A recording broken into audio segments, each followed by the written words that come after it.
Chapter 787, Magic Mirror Divination's Answers. When Great Shark Jurg and his men arrived at the dock, the spot where the Nuins had been moored was now empty, with only the gentle ripples of blue water moving softly in the light fog.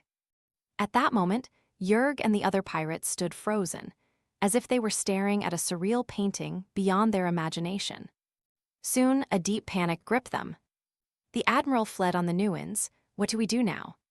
If that unknown adventurer couldn't kill the admiral and let him escape, will he turn his attention to us for revenge? He used illusions to deal with us. He must have really come to hunt the admiral. Their thoughts raced, and Great Shark Jurg and his men turned and ran, fleeing the dock area. They needed to find the Nuins' contacts in Banamo port, relying on their local knowledge to find a secret place to hide and then contact Admiral Deep Sea to decide their next steps.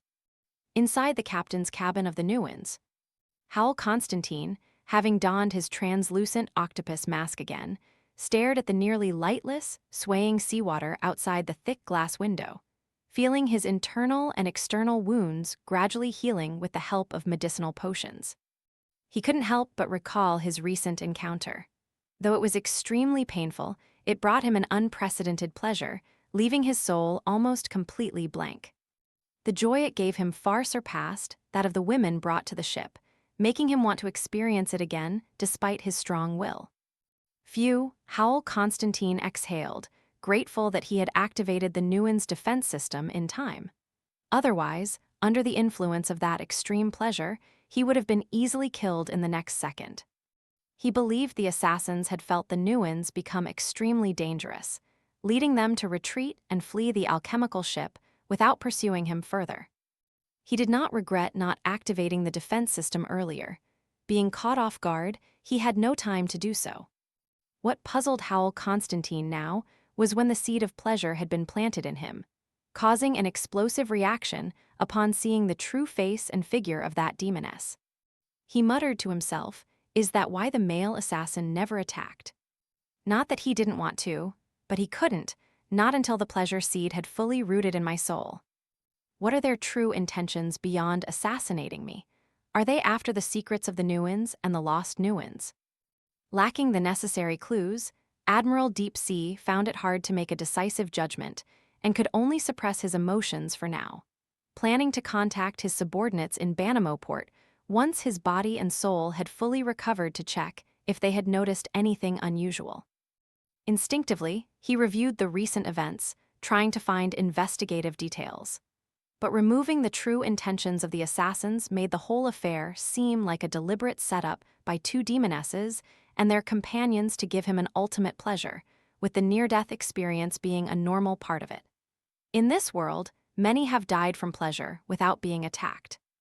Reflecting on this, Howell Constantine noticed a shiny gold louis d'or at the cabin door. It was left by the two demonesses.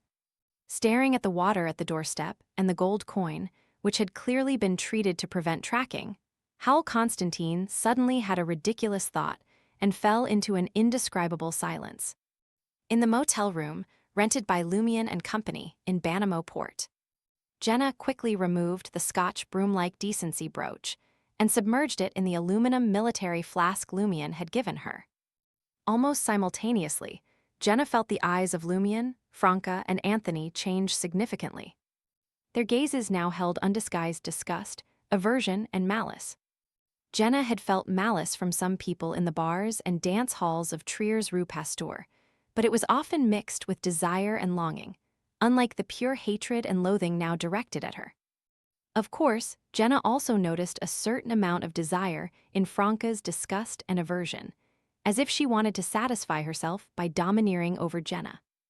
Lumion, though his expression remained relatively normal, had a change in his eyes, reflecting an ascetic's endurance. He nodded at Jenna and said, "The decency brooch's negative effect has taken hold. Go to the next room for an hour." "I know," Jenna glanced at Lumion, recalling past events. Back then, she had been tasked with protecting Lumion under the negative effect of the decency brooch, and she had felt the urge to beat him up. She regretted not taking the chance to draw piles of dogshit on his face. Recalling these memories, Jenna smiled slightly, left the room, and went to wait for the negative effect to wear off in the next room. Phew, the decency brooch's negative effect is really strong, Franca commented sincerely. Lumion gave her a sidelong glance and laughed. I think your hatred and disgust weren't pure enough. Franca immediately felt embarrassed, awkwardly smiling as she said, sometimes hatred and disgust can also spark desire. Just ask Anthony.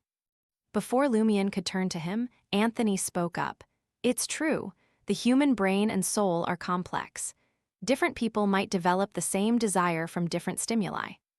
Some get pleasure from pain, others from jealousy, breaking taboos, being scolded or tortured, or sharing with others, gaining their affection. The possibilities are endless. In simple terms, the world is full of perverts, Lumion mocked Franca. Franca didn't take the bait, her expression growing serious as she frowned slightly. Once free from the decency brooch's negative effect, she recalled the scene she had witnessed earlier. After some thought, she said, do you think Admiral Deep Sea's real appearance resembles Harrison from Resurrection Island? Lumion recalled and said, you mean they both have noticeable Eastern features? He had seen Franca's drawing of Harrison. Yes, but more like a mix of someone like Harrison and an Intisian or person from the North Continent, Franca said thoughtfully. Because Anthony was present, she didn't mention the transmigration matter, instead steering towards Resurrection Island.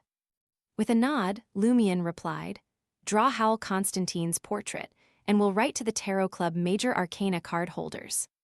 No need to ask Madam Judgment or Madam Magician yet.